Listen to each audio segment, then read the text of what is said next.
Thank you. And let me add my own warm welcome to Adar and all of you. Adar has been the Indian in the news globally. He is the man who's made all Indians proud. He's one who's rightfully, deservingly taken center stage for his foresight, for his vision, for his choice. He started producing vaccines when no one in the world was doing it. He risked, he staked a huge fortune in producing and keeping them. It needs a lot of vision. It needs a lot of guts. It needs a lot of conviction.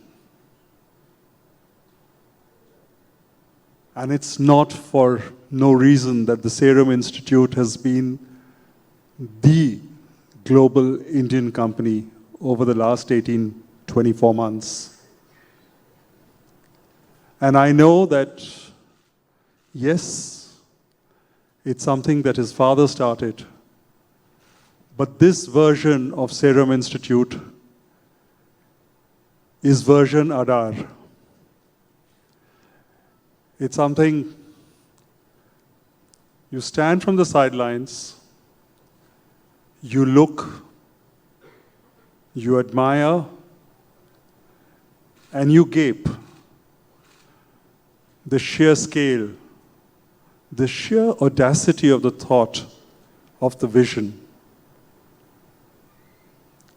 It's not only unbelievable, it's incredible. And he made it happen. And all over the world, the Serum Institute today is a company that's respected, believed, and trusted. So it's a great, great, great privilege to have the man himself, Adar Poonawalla. Welcome, Adar. Thank you, Sanjiv. Very kind words, and I've just tried to do my job as I could do best, but thank you for having me. You know, I was given a list of questions by AIMA.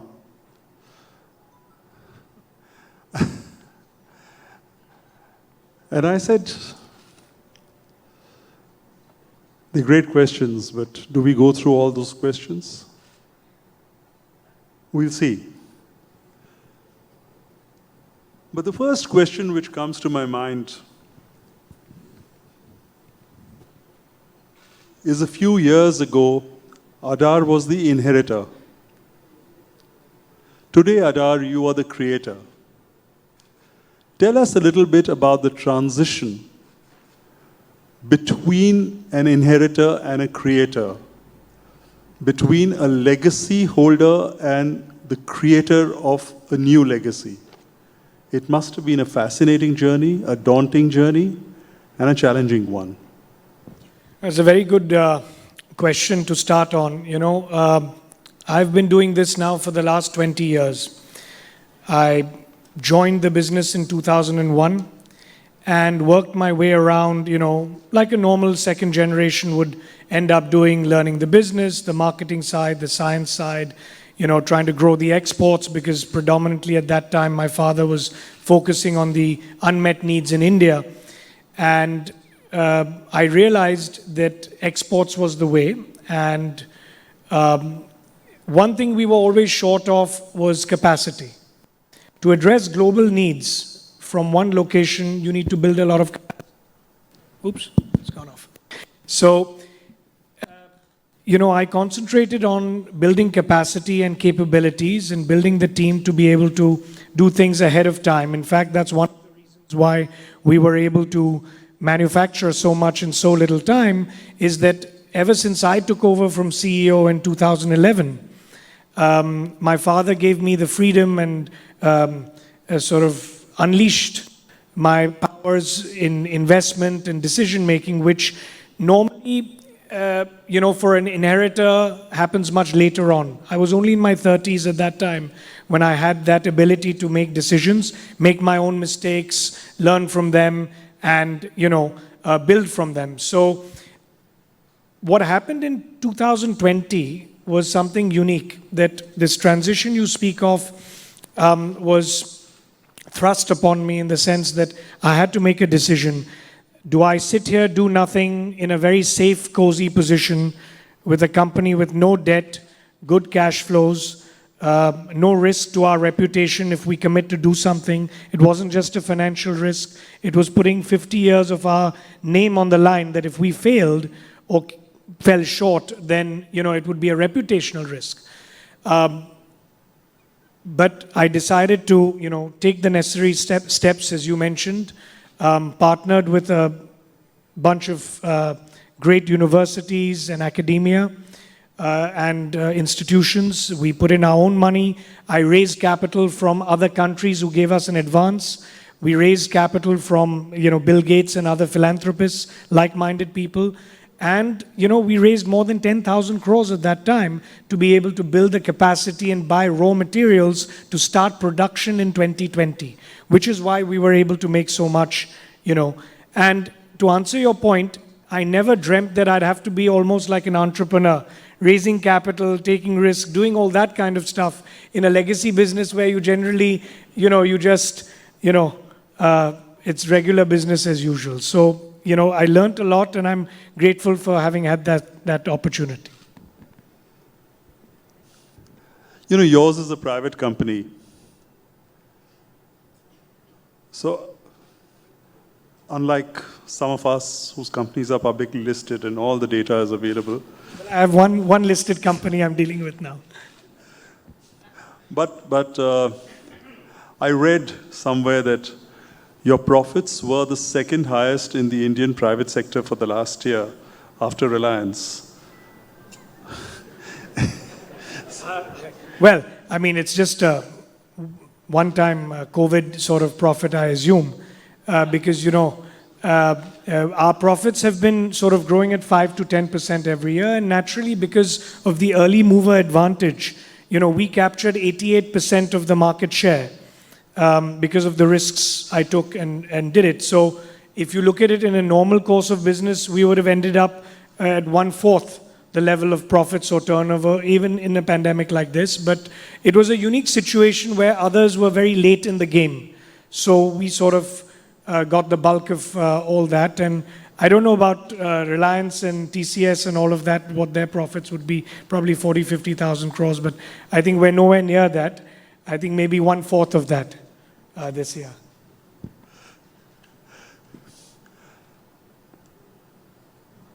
From being relatively low-key to being an international hero, how do you sort of deal with the limelight? How do you deal with the attention? And now, how would you deal with the expectation? Absolutely. The expectation is put to a different level now. So to stay ahead of the game with so many new competitors coming about in different parts of the world, China, Korea is now putting in a lot of investment. Even the African continent wants to be self-reliant, like India was. Never does any country want to be in a position which is, going to make them vulnerable for future pandemics. So we see a lot of competition coming in. So the expectation's high, and so is the competition. So it's going to be interesting in the next few years what's going to happen. But, from the limelight point of view, I'm quite happy to step away from the limelight. In fact, I took a lot of criticism for a lot of the decisions I had made or statements I was making at the time in 2021. I mean, the Indian media was very good and fair, but internationally, a lot of people wanted to criticize India and what Serum was doing, because naturally it didn't suit them that an Indian company could have the quality and capability of contributing globally, in such a important matter. And it got politicized, and I had to deal with it. It wasn't a very good time for me. I think I received as much criticism and praise that I did that year, and I'm quite happy to just now slowly phase out of the limelight as the years go on. What was your biggest challenge? The vision, the execution, or the expectation? So the expectation was always something that we always would fall short of, because, you know, even if you're a political leader, nothing you ever do is ever good enough. When we made 100 million doses of vaccines a month, people they asked, why can't you make 200, 300? So it was never enough, and it can never be enough. So I just got into execution mode to do the best we could, and you know, whatever could have gone wrong went wrong. We haven't had a fire in 20 years in our campus. We had a fire in January after we launched the vaccine, but because I had made multiple facilities, we sort of managed that, and that didn't really delay anything. I think in hindsight, could we have done anything more or anything better or faster? I don't know, because given the situation and the information we had at that time, we did everything that we possibly could. The execution was the hardest part. Imagine that there were no flights to bring raw materials and capex. There were no ships. There was nothing. We were in that 6 months where everything globally was shut down. That was perhaps the most challenging part. You know, we had to bring down engineers and others to qualify and install our plants. We couldn't get them to come. The government helped us a lot in getting special visas and transportation arranged. We had to charter a large cargo freight aircraft to, you know, get this done in record time. Then it was the permissions and licenses, you know, which we had to chase and get done. Again, the government played a critical role in fast-tracking that as much as possible. Getting the facilities ready and qualified. We trained another about 1,000 extra human beings and hands on deck that we needed to man these extra facilities that we had never planned, you know, when the pandemic came. So, and then whilst this was happening in parallel, we had to raise enough capital to be able to pay for all these things. For the first time, we went to banks to borrow money. We never had to do that in the past. We never needed to. So I think it was all these challenges put together, and then the media at the same time. So it was managing all that was particularly new and challenging, but you know, I learned a lot. And I was fortunate enough to come into contact with so many people who extended their help also and were very supportive. So. That's humility, the Adar Poonawalla way. Downplaying your own achievements, but that's what a leader is all about.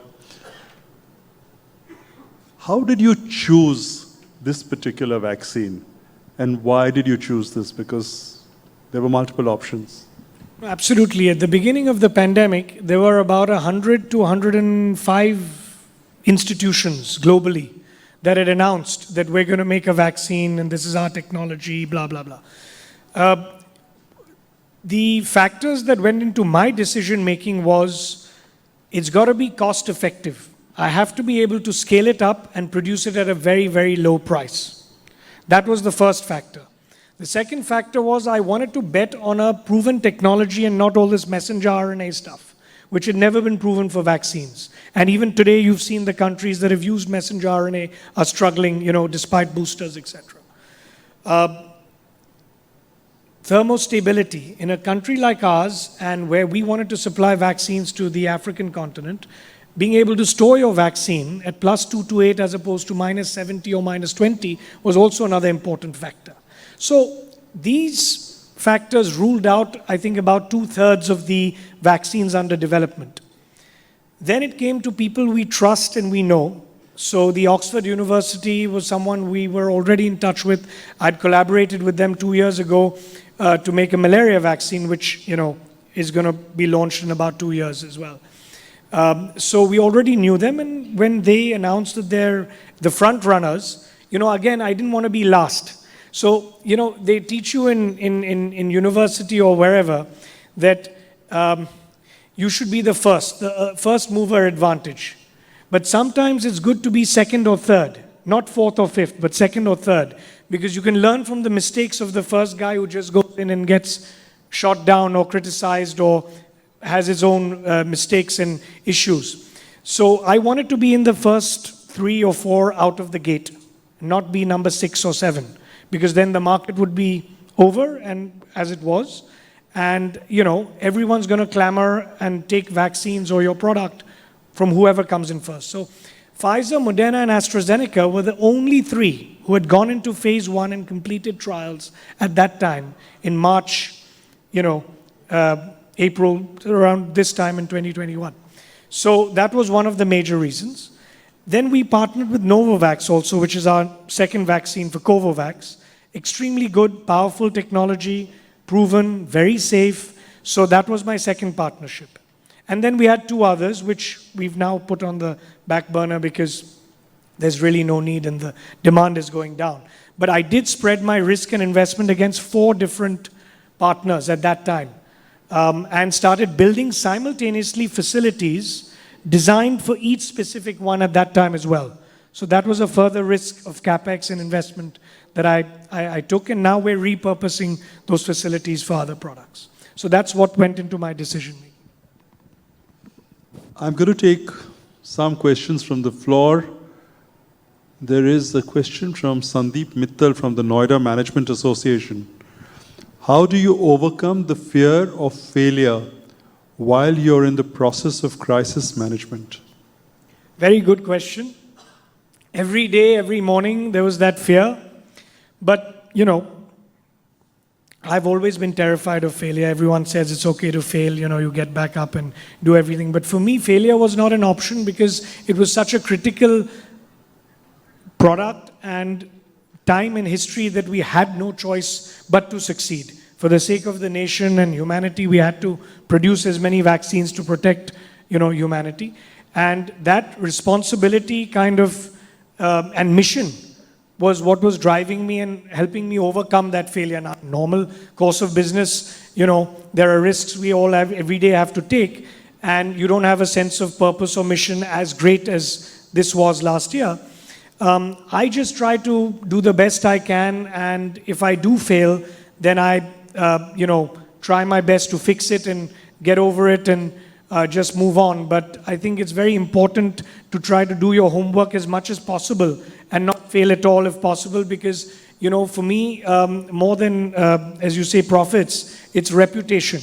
So I'm very particular about that, and that's what drives me, that, will people bank on me or bet on me or rely on what I'm saying or doing if I fail? And that's what motivates me to come over my fear, to keep, at it.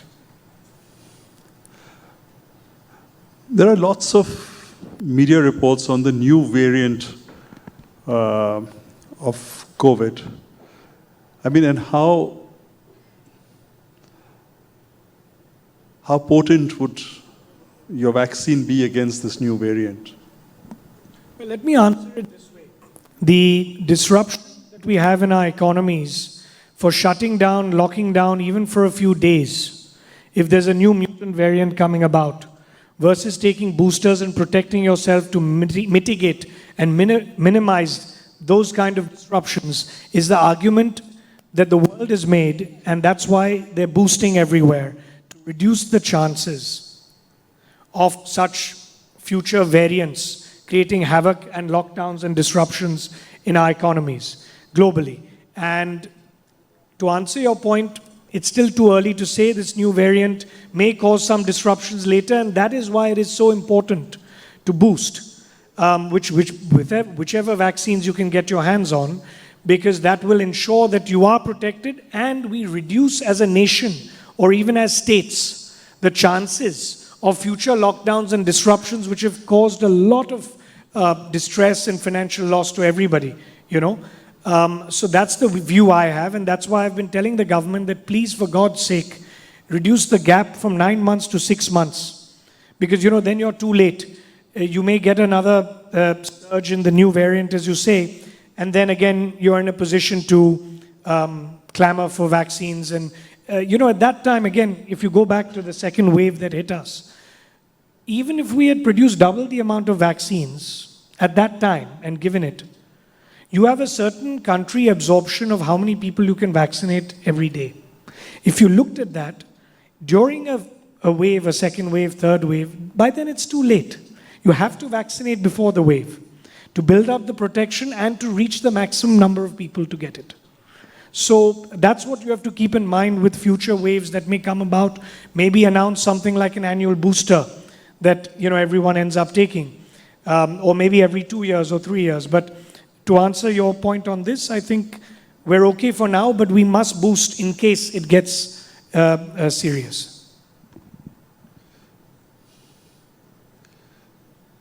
There is a question from Dr. Tripti Singh from Centrum Learning. And now we've made it even more affordable to 200 rupees. So it's more accessible to everybody. How do you differentiate between vision-based growth and opportunity-based growth? So I would split it in two parts in the sense that vision is a big word and a general word one uses, and the way we have always planned our strategies is to be impactful and do something for the masses. And if you keep that in mind as vision, then the opportunities that come about, whether it's, I wouldn't call COVID an opportunity, it was a terrible tragedy, but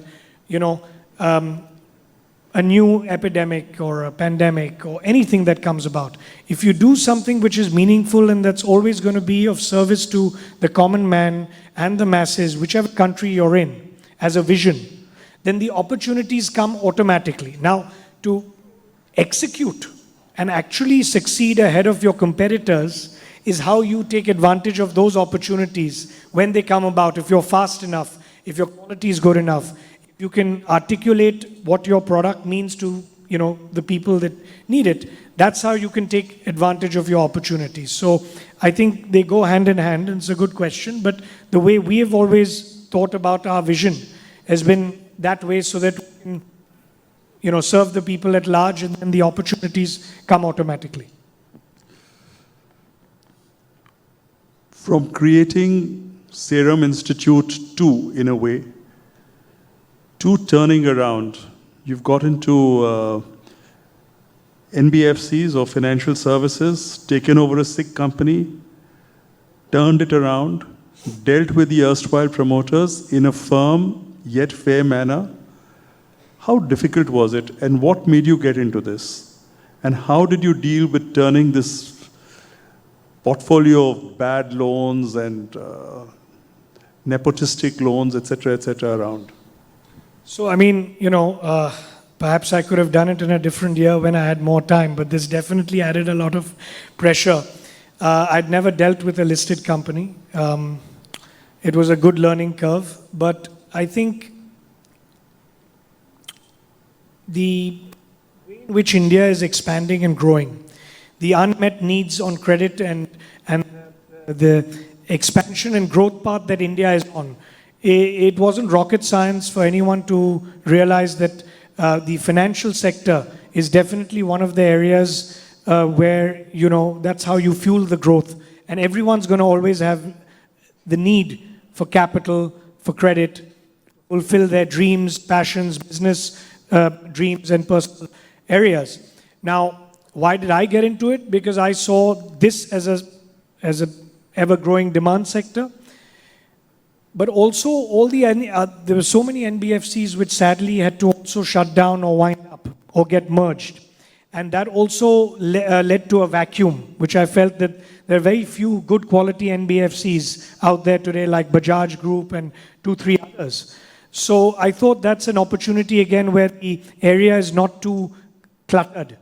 And I don't think it will be too cluttered. I think it'll be banks and a few select good NBFCs, because you need capital, which we have.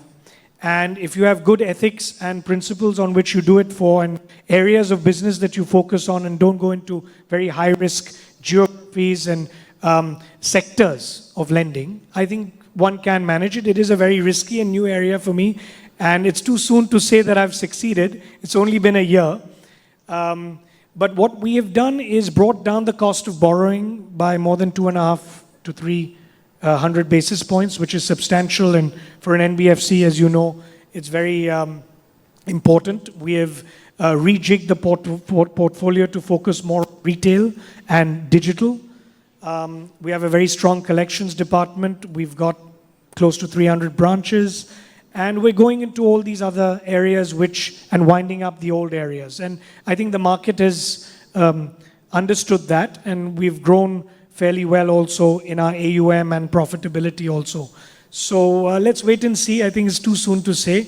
But I've always looked at other very important areas like my investment in my labs. The largest, we own 50% now, 49%. Largest RT-PCR and diagnostic testing kit manufacturing company in India. 2 years ago is when I made this investment. Wellness Forever, which is a retail chain which was supposed to go for an IPO, but thanks to the President Putin and all this, we've all had to delay quite a few IPOs.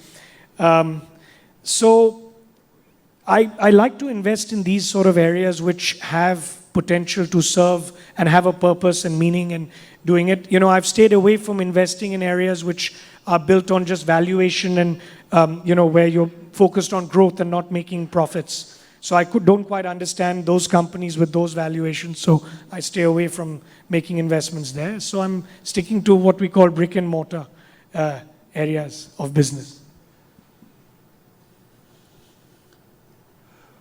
What would you say that we as a nation need to do to be better prepared for an seemingly unforeseen eventuality like this pandemic? I mean, these kind of things could always happen. Are there learnings or lessons that we as a nation need to do, we as corporates need to do, we as citizens need to do to be able to deal with this better?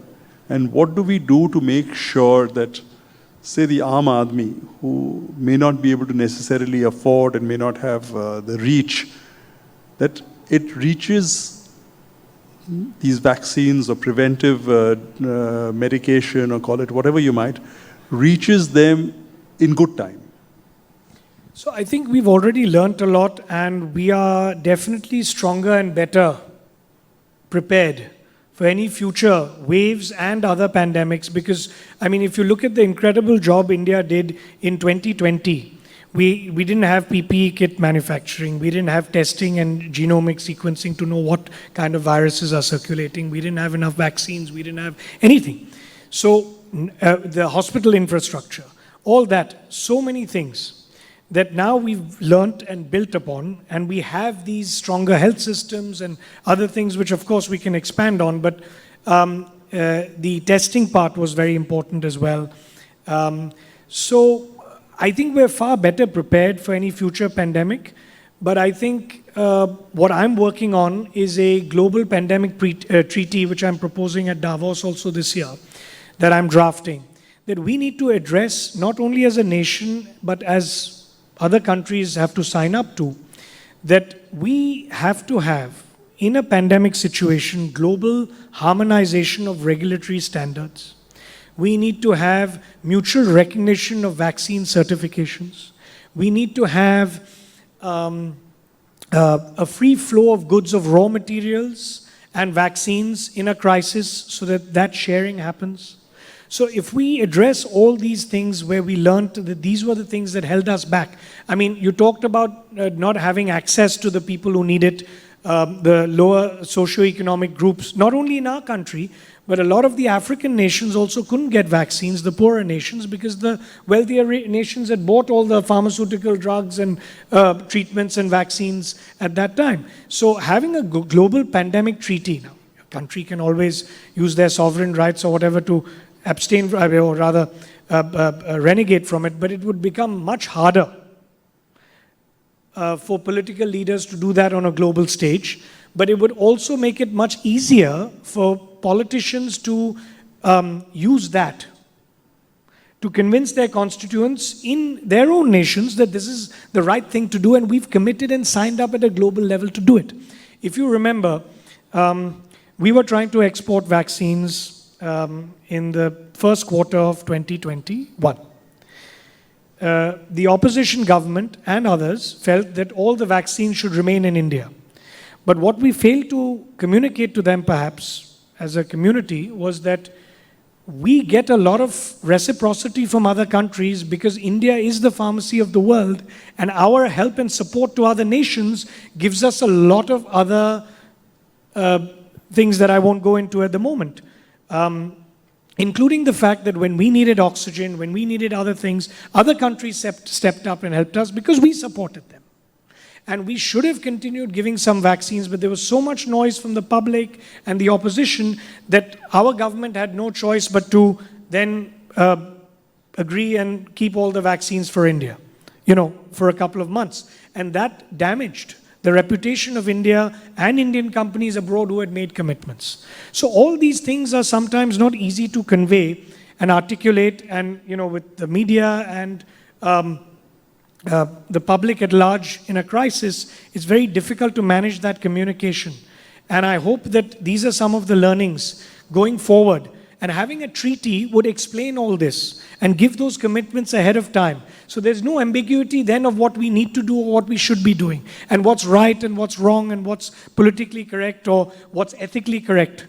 And then it's good for everybody, including the companies who had made investments, taken risks, given commitments, and the poorer nations who weren't able to get access to the affordable drugs and medicines. So this is why it's important to do it in this manner, and this is what I'm proposing and hoping to accomplish this year. How real do you think is the probability of the world becoming truly borderless for something like vaccines and medicines and, where raw materials, finished goods, you're going through without any barriers, transportation, logistics, approvals. So if you get one approval, then it's applicable to everyone. Do you think this is a real probability or not? Practically speaking, you have a lot of political forces in other countries, in the United States, in Europe, and other parts of Asia, that naturally want to keep Indian companies out. Because it obviously brings about competition in their territories. I think, at least for pandemics, having a treaty or an understanding of a free flow of regulatory and raw materials and regulatory harmonization could be a way of addressing it. But I think practically speaking, I'm already seeing signs of going back to, how we were earlier on. And even if you look at, when I had to raise, and the Indian government diplomatically then helped us get raw materials from the US during the pandemic, that was not necessary, in the sense that if we had a treaty and understanding in place at a country level, it would have been automatic. And that's what we need to get done. Now, whether it's the UN that takes the lead or WTO, WHO, we'll have to see. But one of these global organizations will have to get all the countries to sign up to this. Otherwise, nothing's going to happen. We're going to go back to, we've already gone back to how things were, where every separate country has their own regulatory, requirements and asks, instead of having one level playing field. I'm going to shift from this to a more humane aspect. And I'm going to ask you a question on Adar the father. What value systems are you instilling in your kids to take over this huge legacy that you've created and you are creating? So, one's 12 and one's 6, so the 6-year-old has some time, but I do try to explain to him what's right and wrong. Because, fortunately, unlike other entrepreneurs who are starting up, have never had the choice or are forced to do things, to grow, or to make decisions based on necessity. We are in a fortunate position where we can always make the right decision, which is the ethical decision or the decision which is good for humanity. And that's what I keep trying to instill in them, that whatever you do should benefit others. Your business success will anyway be there because it's virtually going to come as a result of that.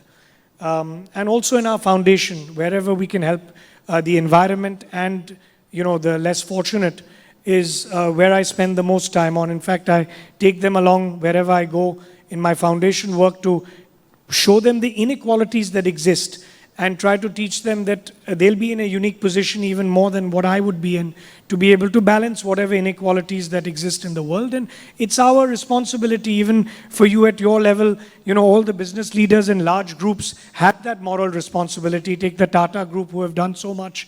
And I always cite that example to my children, that, you know, you must learn from all the good work that they're doing. Forget the business part, because that there are different industries, different sectors, but look at all the good work that is being done, and that's all one can instill in them. I think, you know, what they learn about business, what they choose to, which direction they choose to take the group in, will be something they would decide. I can't influence that, but I hope I can influence at least this part. That's wonderful. I know I can keep going on and on and on about asking questions. There is a wealth of learning that we can get from you, Adar, but I was told I have to end at 1:30. So thank you so much. You actually truly honor AIMA by your presence and your acceptance of the award later today. I think it's a moment of glory for us, and thank you. Please do join me in warmly thanking Adar.